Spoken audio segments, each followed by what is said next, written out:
Now there's two ways to control the movement. The first one is the most important one, but it's also the most tricky one. You're actually gonna edit the sound, and I find that using the cutoff and the compression doesn't really work for me. Using the graph, though, does a really nice thing, and if I click on use filters, then I can actually edit the frequency and the bandwidth. The bandwidth gives me a little blue bar here, and it actually picks out a certain part of the sound. Now you see that I'm using this bandwidth, and with the frequency I can actually roll that up, and I just don't like it that it hooks up that way. I would like to control them individually, but unfortunately I can't do that. So I'm just making it narrower, and let's see what we get here. You see it's pretty jerky. Now you can screw around with this until you're blue in the face. I mean, this will take you forever. Leave it at some point. The graph is neat though, because I can actually, with the control key, put in sort of like keyframes with tangent handles, and it will actually pick out a certain frequency and actually make it move on that frequency instead of others. So here I'm basically limiting the sound.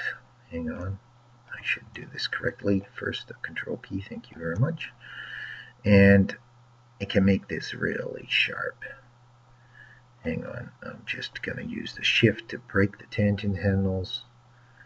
And now this would mean that there would be very, very little movement because I'm cutting out most of the sound. Now let's see what it does. See? Nothing much. Very slight. Alright. But you can fiddle around with this, and I'll probably set it up outside of these tutorials and show you the graph later on. Let's see now. Parameters, blah, blah, blah.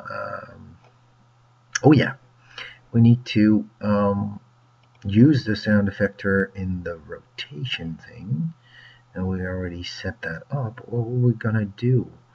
Hang on. Let's get rid of these. Just use backspace, backspace. Let's just get rid of all the other noise in my graph and just move up the bandwidth so we get some kind of movement here. Right, now the second thing that we have is very jerky. And one way to eliminate that would be to add another effector. So I select the cloner, go to the effectors, and ask for the delay effector. Now, the delay effector is set up quite nicely, but it says here blend, and I will want to use spring. Now, it's still jerky because the sound is actually pretty jerky, but now you see that there's a movement in it, and it doesn't pop to one position from another. So this is fine. We're actually going to edit the range mapper in the next chapter and then see how we can actually make it dangle a little bit